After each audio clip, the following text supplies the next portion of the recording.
his first pro fight in '93. Didn't discourage him. Rebounded with 16 straight wins. Then he lost a middleweight elimination bout to Brian Barbosa in '96. But he's 5-0 since, the last 3 by KO off the impressive third-round TKO over Lloyd Bryan in January. That is a picture of his late trainer, Abdul Malik Muhammad, who was tragically killed this past May by a drunk driver. He has dedicated this fight to his late trainer. Well, Ferdy, I got to ask you, part of Hopkins' MO is the fear or intimidation factor. But Allen, an ex-Marine, told us, forget that. He's not buying into that stuff.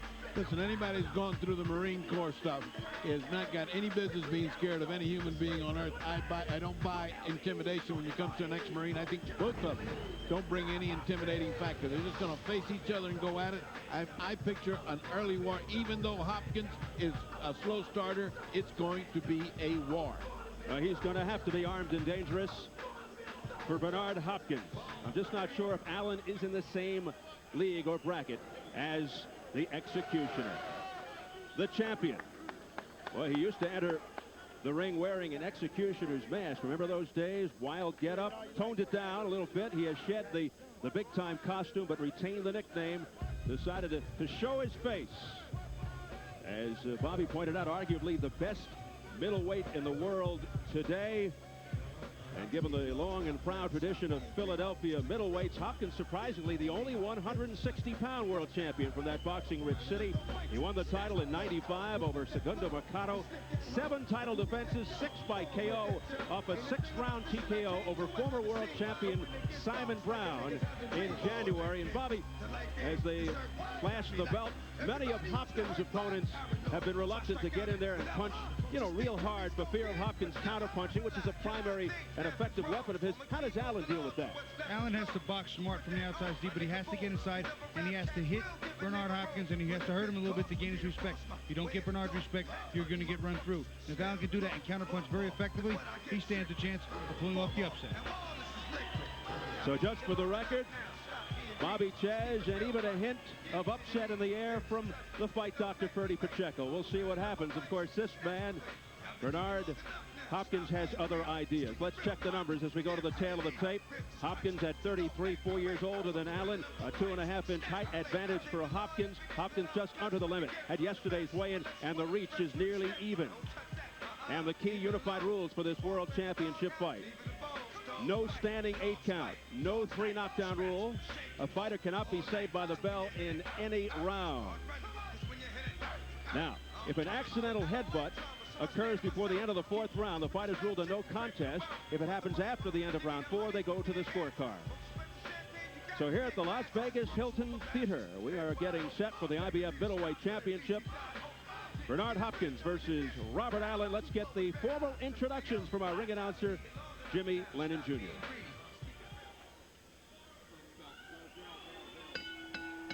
Ladies and gentlemen, a very good evening to you. We welcome you to the Las Vegas Hilton in Las Vegas, Nevada, as we have a big night of action coming away. A World Middleweight Championship doubleheader brought to you courtesy of Don King Productions in association with the Las Vegas Hilton. At this time, we present our first World Championship attraction. It is sanctioned by the International Boxing Federation, the President, Robert Lee Sr., Supervisor at ringside, Darrell Peoples, along with the Nevada State Athletic Commission. The Chairman is Dr. Elias Ghanem. Now introducing to you our judges scoring this bout from ringside: Mike Liana, Bill Graham, and Glenn Hamada. Presenting to you at this time a referee in charge of this bout. He'll be giving instructions after the introductions. Working in this, his 103rd world title bout, Mills Lane. All right, fans, here we go with the IBF Middleweight Championship of the World, scheduled for 12 rounds of boxing. Introducing to you first on my right, the challenger, fighting out of the blue corner, wearing red trunks with black and white trim, fighting out of Atlanta, Georgia, by way of Houma, Louisiana. He weighed in at the middleweight limit of 160 pounds even, with a record of 22 wins, 2 losses. He has 17 wins coming by way of knockout. Introducing the challenger, the IBF #1 ranked middleweight contender. Here is Robert, armed and dangerous, Allen.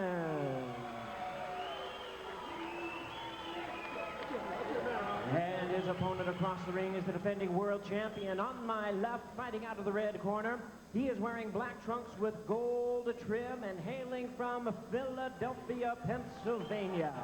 He weighed in at a trim and ready 159 pounds. His record stands at 34 wins, 2 losses, 1 draw, with 26 wins coming by way of knockout. Tonight he is making the 8th defense of his title. Please welcome the IBF middleweight champion of the world, Bernard, the Executioner Hopkins. Once again, our referee in charge, Mills Lane, now to give instructions. Okay, gentlemen, both corners. Now, look here. Now, look, over here, step back a little bit. Step back a little bit, please. Now, if he goes right there, I'm not going to call it low. All right, if he goes right there, I'm not going to call it low. You've been through the instructions one time. That's a tough, clean fight. Protect yourself at all times. Any questions from the challenger? The champion. Let's get it on. They always take charge referee Mills Lane, who has his own syndicated court show on TV these days.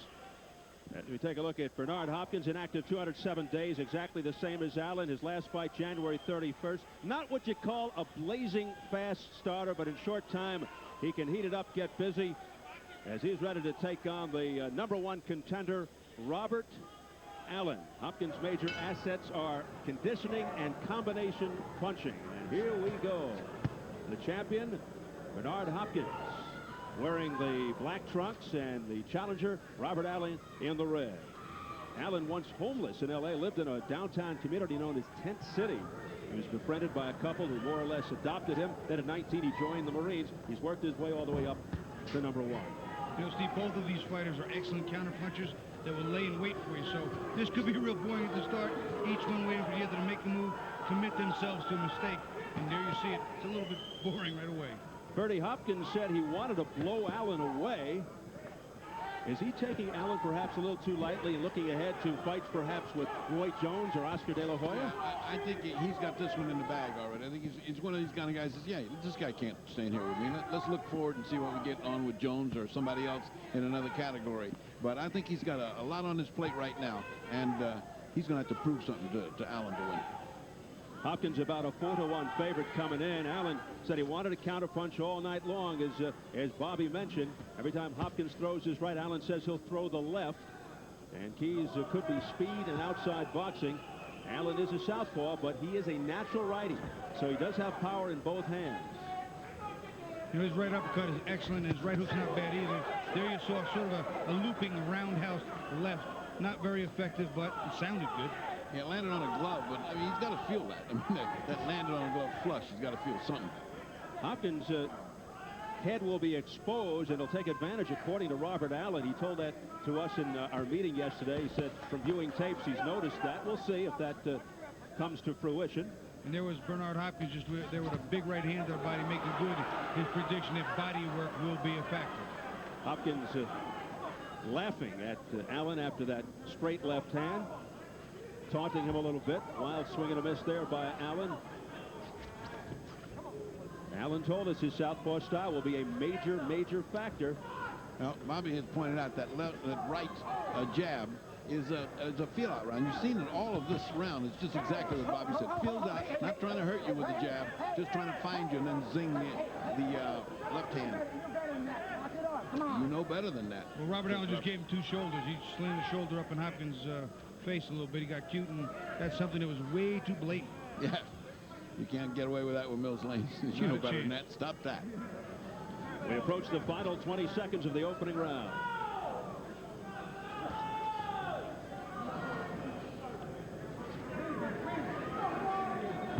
Hardly anything to pick from in this round. Both of them feeling out. No one landing anything serious. A relatively uneventful first round as we head for the bell. Well, Robert Allen gets very emotional when he talks about his late trainer, Abdul Malik Muhammad. You saw the picture earlier. He was killed this past May by a drunk driver. Muhammad, whose Christian name was King Solomon, was out for an evening jog when his life was cut short. I live for Malik Muhammad. I can feel him in my heart, in my mind, and I feel him all around me. Every time I think about this fight and I close my eyes, I can see a picture of his face.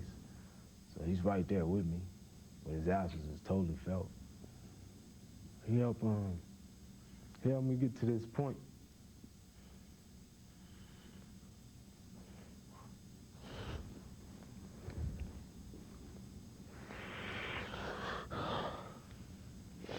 Well, I got the tattoo because, you know, he's with me in my heart, and I know he'd always be with me, and it's just something I want to dedicate to him. I just felt like it was the right thing to do. It was what I wanted to do. My momentum to him so he could always be with me. Robert Allen overcome with emotion. Malik Muhammad only 50 when he died a senseless death. He was much more than a trainer to Allen. He was also a father figure and a mentor. The new trainer for Robert Allen, the veteran Pepe Correa, who trained Lennox Lewis, Sugar Ray Leonard. I'm sure you know the name. I'll tell you what, the first round, there's a big feeling out round for both sides. Now they go back to the corner. That's where the adjustments will be made. You will see some action this round. I'd be willing to bet on it. You saw it already. It just started and the action picked up. I mean, you could tell from the booing nothing happened that first round. No, I had to score after the first round 0-0. I got it, Bobby. Same thing. Not much happened. Well, we're in agreement on an even round, which is unusual for Bobby and unusual for me. I don't like to go even rounds, but man, that was nothing to pick one. Great right hand there by Hopkins. That was mostly blocked by Allen, but I'll tell you what, they're both now looking to do a little more offense and a lot less defense. Yeah, Hopkins came right down the pipe with that one, right straight down. It was partially blocked, but it was a good shot. Hopkins, trim fit, well-defined body, very strong physically and mentally. Strength is usually the overriding factor. Very aggressive. Relies mainly on his power. 26 knockouts and 34 wins. Confident, commanding, conditioned, consistent. He's a busy fighter for the most part, but not really overwhelming with one thing. Generally likes to put on the pressure. The double and triple jab for Allen has worked 2 or 3 times, and yet he's not doing enough of it. There's not a lot of energy being expended here. The pace is very slow. He's got the time and he's got the energy to pump that jab, fire the left hand down the middle to the head or body. That looks like it'll be effective, at least right now. Allen says he's been preparing for this fight for about a year. It's been on his mind a long time. Things getting dirty. Things are getting dirty. Look at that. That's laces in the face. No good. Robert Allen rubbing the laces into the face of Bernard Hopkins. Do a better job than that, okay? Come on, let's go. Come on. Well, you can see that neither one are intimidated by the other, and they're trying to show a little down and dirty to show that, hey, you're in here with a man. He has a little bit of that in-your-face kind of thing to show who's boss, but right now, no one has the bragging right to that. Both of them are landing, not solidly, but starting to open this fight up. Allen's people feel that those gym wars in Philadelphia have taken their toll on Hopkins, but Hopkins said he stopped the gym wars. And he's going to start taking it out on his opponents during the fights. Gym wars are the most senseless thing that ever happened to Philadelphia fighters. They ruin more fighters than anybody else in boxing.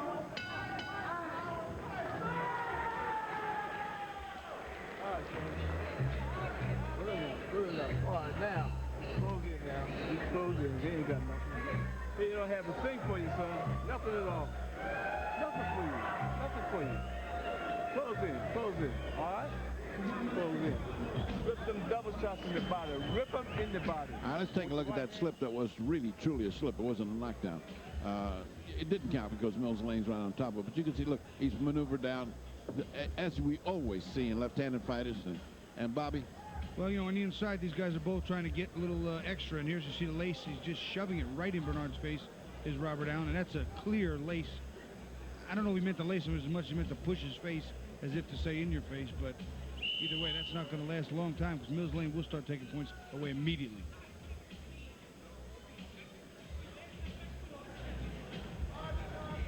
Well, perhaps Allen trying to get Hopkins upset, take him out of his game plan.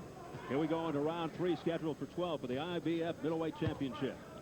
Up to this point, certainly no one's taking command, and certainly the champion has not shown himself to be a 4-1 favorite in this. They're just even. They're going right down evenly, with Allen doing a little bit more aggressiveness, a little bit more pushing and making the fight. Well, at this pace, the fight clearly goes to a decision unless somebody gets hit with a one-punch shot, because there's not a lot of combinations. There's not a lot of clean punches being landed. Very slow as far as energy outlays. Oh, look at this. Look at it. Pure wrestling stuff. Pure wrestling. Oh, Mills has got his hands full today. Well, things getting a little out of hand now here in round 3. Holding, pushing, shoving. Robert Allen on the inside is holding on a little too strong, a little too hard, I think. He should counter a little more and not worry about Bernard's hands. Keep his defense tight and counter. He's got the quicker hands. Bernard a little bit the heavier puncher. Both are guilty of holding and hitting.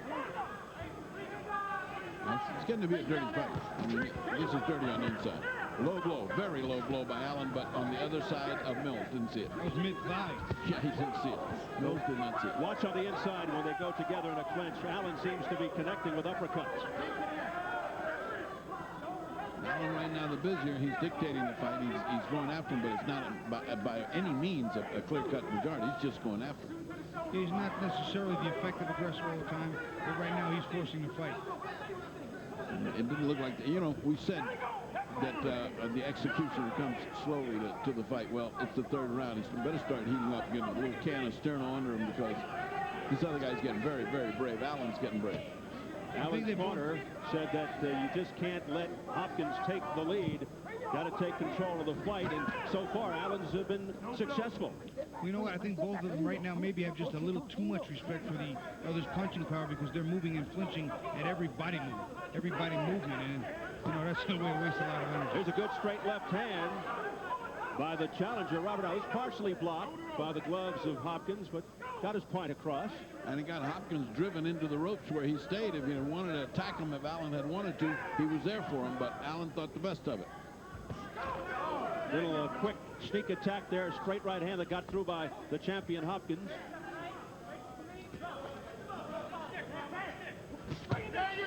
Good counter punch with the overhand right by Allen. Top of the head. Yep, right behind the ear on the top of the head. That does not feel good. Right now, Allen's taking just a little bit of the momentum in the fight. He's being the effective aggressor for the majority of the round. Neither have really landed clean punches, but I think right now, based on the aggressive nature, it's an Allen round. Absolutely. I agree 100%. Final seconds of round 3. Well, a reminder, Evander Holyfield defends his WBA and IBF heavyweight titles against #1 contender Vaughn Bean, September 19th, live on Showtime.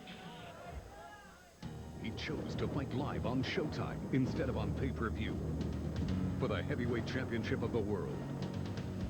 He chose to risk his title against the #1 contender, live on America's #1 boxing network. He's the real deal, Evander Holyfield. Holyfield versus Vaughn Bean for the World Heavyweight title. Saturday, September 19th at 10, only on Showtime. And later in our telecast, we'll hear from the WBA and IBF heavyweight champion Evander Holyfield from his home in Atlanta. A pre-taped interview as Jim Gray sat down with the real deal to talk about the fight. So stay with us. Here we go into round 4 as Robert Allen comes off a pretty good round, that last round. If he wanted to build up a little tiny lead and then see what happens, he's got it. He's got the lead, and the champion has not. He blew the first round. Blew the first round. It was an even round. He's blown the other 2. So I think he better start fighting. Well, you know, I actually have it 1-1-1, so I still have this fight starting all over again. I thought Hopkins threw a couple more effective punches, a little more effective in the second round. Come on. But again, there's very little to measure here. Hopkins rocked. Allen landed a very good shot. Oh, he turned his back and got hit right in the kidney. Allen continues to be the aggressor and effective. I'll tell you what, there's a little counter left hook there that caught Allen in the side of either the ear or the temple that Hopkins thought hurt him, because he wobbled just a little bit. You could see in his eyes. I'll tell you, Allen is game, ready to mix it up and trade with the champion. He's getting the better of every one of those exchanges. Every one of them ends up in Allen's favor. And I think the speed might be the factor. A little extra speed. He said that would be a key difference. Speed and quickness, his elusivity. He said he's just a better athlete than Bernard Hopkins. Got better hand speed and foot speed. He sure triggers off counter punches very fast. He has great reflex. But don't count Hopkins out because he's got a big punch. There's a wild miss, and Hopkins didn't answer, though. You know, he let Allen force it and then get through a few more shots in, most on the gloves, but he did not answer, Steve, and that's key. He's got to counter those punches. He's got to make Allen pay when he misses. I'm surprised by that. He did not counter punch with the right. Now, he's fighting too tentative as the champion. Champion's not taking it to Allen. He's responding to his punches and not responding well. There's that measuring jab, double jab, just to see where you are before he throws that other punch. Ooh. See, now that punch is blocked in midair by Allen's glove. He's got excellent reflexes. He picked that punch off. He still threw a few. He's looking very sharp right now. He's a little bit in the zone, I'd say. You know, Bobby, he's thrown some such hard punches that if one of them lands, this is going to change this fight around. He's missed them all, but boy, has he thrown some very, very hard uppercuts and winging hooks. Hooks that should take your head off if they land. Freddie, I'm sure the adrenaline is very high for both fighters, especially Allen. He's in a big situation. He'll be an overnight hero and champion and beat the best in the division. He's got to be pumping his heart. He's got to be racing. And Allen has to feel confident, feeling he has the edge because of his southpaw stance. Allen got in a wicked left uppercut there.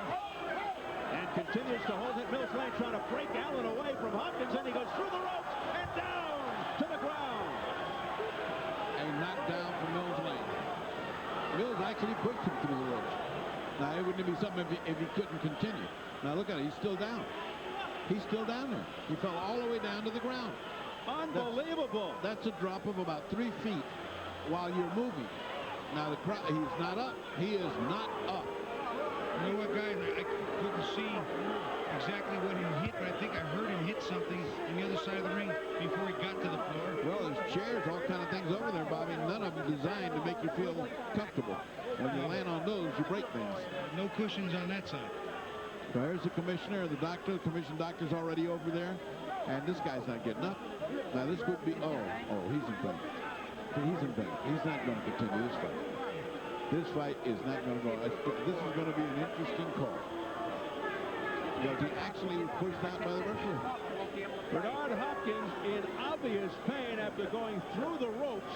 The last man who touched him was Mills Lane. And he goes down to the ground hard. Gets up very slowly. And now he goes back down. I would not make that man come back and fight a fight against the guy fighting as hard as this other guy. Not possible. Not possible for him to continue. Purdy, have you ever seen anything like this? Yeah, I saw. Let's stop him.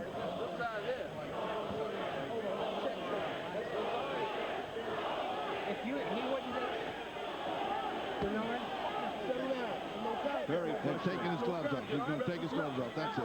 He's going to take his gloves off.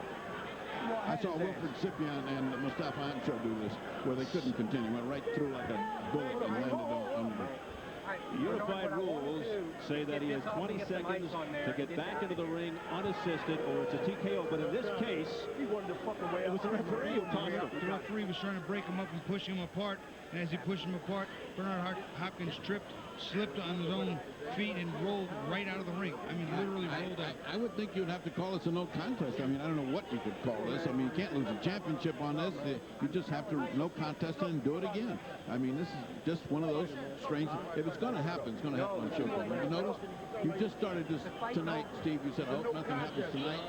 And the first fight we got to happen. Well, before the broadcast, I commented, we just about have seen it all. We've seen rings caved in. We've seen ear biting. Now we see a referee throw the champion out of the ring. The fight is obviously over. They haven't made any sign. Robert Allen, with his jacket on, raises his hands in victory. I don't think it's going to be quite that easy. I don't know. It's got to be a no contest. I mean, it's nobody's fault. Controversy in Las Vegas again. Mark Ratner, the head of the commission, is in the ring. We're trying to get an explanation from Mills Lane, who's shouting over to Purdy. The fight, Doc, it's my call, man. It's my call. In order to be the I think this is going to be a no contest, no fault of anybody's. Yeah, it didn't go 4 rounds. They've already stopped it, man. Come on, man. Look at me. Yeah, in all likelihood, there's Dan Goosen of America Presents, who handles Bernard Hopkins, shaking his head in disgust with Mills Lane. What a bizarre turn of events here. Bernard Hopkins through the ropes, inadvertently thrown out by the referee, Mills Lane. Pepe Correa, who is a trainer for Hopkins, over here talking with Ferdy, trying to get some kind of an explanation. Well, Steve, I think no contest is what this has to be called, because it's one of those things where Allen didn't knock him out of the ring. So it wasn't Allen doing that. When you're for Bernard, injured or I understand both incapacitated Hopkins. I can't see that they could make Allen champion. You know, he was accidentally pushed out of the ring by the referee. Well, a person from the Public Relations Department telling us a technical draw, did you say? Well, we'll wait.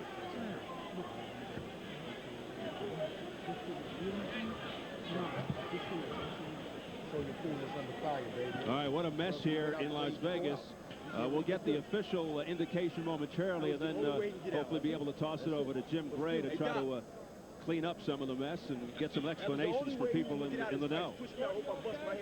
Been out of the ring for about 5 minutes now. Bernard Hopkins now sitting, kind of perplexed and dumbfounded, as we all are. You didn't just win a championship. You've been doing it all.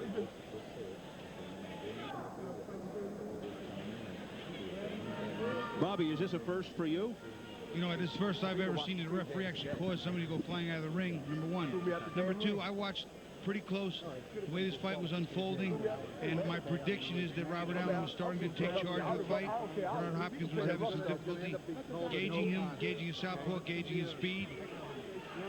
I don't know if Hopkins is considering getting back in the ring. He's just sitting there. No. That's out. That's out. He's Mark not Ratner coming. said it's over. Fight's over. That's out. What they're going to call it, Bobby, that's different. That's what they're going to argue about. Is it a technical draw? Is it a no contest? That's just sort of what name are we going to hang on this? Well, fellas, they're still deliberating. You know, there have been a number of times we've seen fighters get fouled, and the foul not be as bad as we think, or not as bad as they appear to be. I know we saw that Terry Norris got disqualified in Mexico, and it clearly didn't look like yeah, but Bobby, all the equipment is off everybody. The fight's off. Don't even think about the fight being on. Fight's not continuing, but what I'm wondering is this. The fight's going a certain way, and one of the fighters has a foul, maybe he makes more out of it. As we continue to await a resolution of this strange scene. All right, let's take a look. Let's replay this. Now, you see that arm lock that he's got there? He's protecting himself, but Allen's got the arm lock, and he's punching once he gets it. Now, here comes Mills. Mills is trying to get him apart, but they're not going. Oh, that's right in the face by Mills. Mills pushes him, and the last guy to touch Hopkins is Mills. And Hopkins goes out like a flying torpedo and lands on the floor.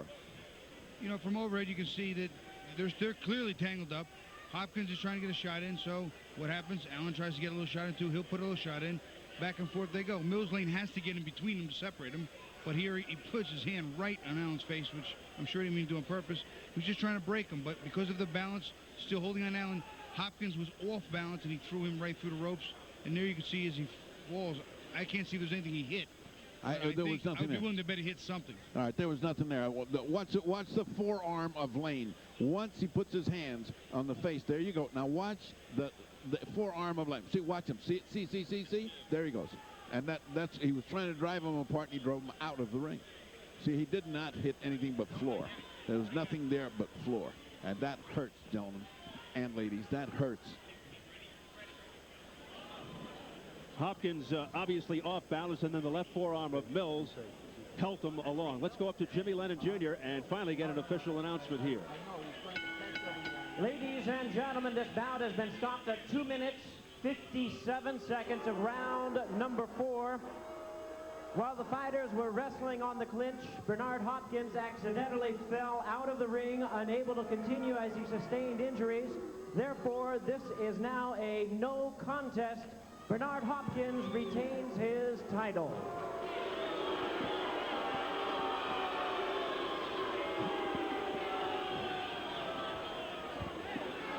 All right, let's get it over to Jim Gray right now with Bernard Hopkins. All right, thank you very much. Right now, Bernard Hopkins having words with Mills Lane. Work on that rematch. This time won't be like that. Settle down. Bernard, tell us exactly what happened to you, Bernard. You've hurt your ankle. Wait till I get an X-ray, man. What happened to your ankle, and tell us what happened in your opinion. I was grabbing Robert Allen. I hit him with like I think a right hand and left hook, and he grabbed me, held on to me, and I heard Mills said, break, and then he pushed me, and I tried to grab on the ropes, and as I went on the ropes, I tumbled over, and my knee, I guess, twisted. I just felt like burning sensation in my ankle. And then when I tried to get up on my side, it just started throbbing. So you couldn't continue, or did the doctor determine you couldn't continue? I was going to try to get in the ring, but I tried to get up like another 20 seconds. I was trying to at least get up and see if I could stand on him with no problem. I'm from Philadelphia. I'm a warrior, man. We fight with one arm, one eye. Make no difference. I'm not a quitter. I'll fight this guy in 30 days if they put it up. As long as my ankles come, I can fight him. There seemed to be a lot of tactics going on between you guys, a lot of pushing and wrestling and shoving. He laced you a couple of times. He wanted the way out. Listen, tapes don't tell lies. They real popular in court. You can ask the judge, Mill Lane. They're real popular. They don't lie. It's not illusion. He was trying to do my face with the raking. He was holding. I did a little holding, too. I ain't going to say I'm the honest cat in it, but I did. It comes with boxing. I don't complain. I didn't say one thing to Mr. Lane. I'll continue to try to, do my craft, and then things happen. And whether he meant it or not, I mean, I'm not a crybaby. I want a immediate rematch with this guy, and I'm still champion. I'm not going to duck him. I want to prove that I'm the best middleweight in the world. Bernard, let's take a look at the monitor right here across from us and tell us exactly what's going on right here and what Mills Lane is saying. He got me in the headlock. He got me in the headlock, and I'm trying to hit him with one hand. Mr. Lane said, as long as you got one hand and you're in the clinch, you still can punch. That man, Lane, I think, is saying, break up, break. And at the time I got my arm spread out, ready to break, he takes his right arm and shoves me out the ring. And your ankle gets held up right there. I don't know how. I mean, I flipped out the ring. If I was a wrestler, I don't know how to fall. I don't know how to fall. What did you say to Mills Lane? You do not like taking this victory, do you? I don't know. I mean, I'm a Philadelphia fighter. And I don't like, I don't like this type. I seen Roy Jones fought Montel Griffin. I think he quit. And I don't want my fans to say that. I mean, people going to love you and people going to... It's not a victory. You just retain your title. I mean, that's, if I was the type of fighter that was glad to get a victory no matter how I got it and just take the check, then I'll be happy. But I like to win with a KO victory on my record. I'm trying to prove that I'm the best pound for pound in the world. And junior middleweight to super middleweight, I want to take all the champions. If this, I don't think helped me at all make that claim until we do it again. I wanted to do this fight again. Champions do that. All right, Bernard, we hope your ankle's all right. We have Mills Lane here with us. Mills, what is the ruling on this exactly? You were trying to break the two guys up, and then Bernard went out of the ring. He did go out of the ring, and I'll tell you this, I do not in any way think Bernard Hopkins quit. I do not believe that. It was an accident. They were wrestling around. The other kid had him in a clinch. I was trying to get him broke. They were near the corner. The rope was a little bit loose, not too bad, but they came toward the apron, and Bernard fell out. I could hear the crack when he went down on the deck. I know this man. I watched him fight. I watched him train. No way is he a quitter. It was going to be a rough, tough fight. I don't think anyone's suggesting that. Yeah. Well, so many people are great, moving and this and that, the other thing, but these things happen in boxing. Let's take a look at it. Okay. We have a different angle. What is it that you're doing, and are you part of this at all? Are you part of this push at all, Mills? Well, I guess my momentum is there, no question. He's got him around the head. I'm trying to push the glove back. As I try to push the glove back, then they go toward the ring. I try to separate him, then Bernard goes out. And your left forearm there, a little push too, huh? Well, yeah, I guess my momentum's part of it. So was it your decision, Bernard's decision, or Flip Homansky, who has also now joined us, that Bernard could not continue? Flip, let us ask you that. It was my decision that he could not continue. It was actually my recommendation to Mills. He came down right on his ankle. It was twisted when we first got to him. He can't put any pressure on it at all. Are you concerned it may be fractured? Sure, and we will x-ray it. Mills, why does this stuff always happen to you? Oh, God, who knows? You play the cards you dealt. You play them the best you can. Bernard, it'll be other days, young man. Don't worry about it. It'll be other days. You did the best you could. Good luck. All right, thank you both. Bernard, good luck to you. We hope you feel better. Steve? All right, Jim, thank you very much. Let's get Robert Allen's point of view. All right, thank you very much, Steve. Robert, your point of view on this whole thing, it appears by watching the videotape, and we'll give you a chance after you respond, that you threw him out of the ring. Well, we got caught in the clinches. You know, it was a rough and tough fight, but Bernard fights that way. He punch in the clinches, hold, push, L. He's a rough, tough fighter. You know, so I didn't throw him out of the ring. I just slipped to the side. He fell through the ropes and hit the bottom, and I mean, boxing terminology, he didn't fall. I mean, he could have got up and fought. Well, no, the Dr. Flip Pomansky tells us that it could be a possible fracture of his ankle, so he's not, that's a very unfair assessment, and that's not accurate. Let's get back to this, however, right here. It was kind of a wrestling match. There was a lot of physical activity going on. Did it turn into something that you wanted? Was this your tactic going in, or was this not the type of fight that you were looking for? Well, I was looking for a boxing match, you know, pick up the pace and initiate the contact, initiate the fight, but, you know, Bernard fights that way inside, rough and tough. He wants to put his head down, come forward, throw elbows, and rough you up. You know what I'm saying? I wasn't going to allow it, so I did a little roughing up, too, so it just happened. He says, Bernard Hopkins says, that you did this, Robert, because you wanted out of the fight, that he didn't feel that you could beat him. I was looking to win the championship tonight. I mean, I was winning the fight by large, you know what I'm saying? And every round. Let's take a look at it and get your assessment as we roll the videotape here. In the clinch. Tell us what's happening. Look at the point, holding hit. Look at that. Robert, go ahead. What's happening? Well, it's just rough and tussle kind of fight, you know? A whole slip. And you just pushed him right there. You wouldn't release the headlock. It's the referee between the both of us. I mean, it's just one of those things in boxing. What would you suggest as a remedy here now? Do you want another fight? You got to do it again. You know that. Come on. I was winning the fight. By Lord. But no, I didn't want to be. I mean, I was a little stronger. He's a lot older. He's going to lose the fight tonight, no doubt. He has experience. I made a few mistakes, but he's going to lose this fight tonight. It wasn't your dirty tactics that caused the end of this fight. Dirty tactics? I mean, it was boxing. Rough and tough fight. That's the way that guy fight. We both fought a rough and tough fight. The audience can't understand when four people are talking. Let's let Robert talk. Well, it's a rough and tough fight. That's the kind of fight he initiates. We fought it. It was rough and tough, banging, inside in the clinches. Mills had to break us up. One of those kind of fights. He fell in through the ropes. I mean, we got to do it again, no doubt. All right, Robert. We look forward to seeing it. All right, no problem. Back to you, Steve. All right, Jim, thank you very much. Now, that 20-second rule I referred to earlier is only in effect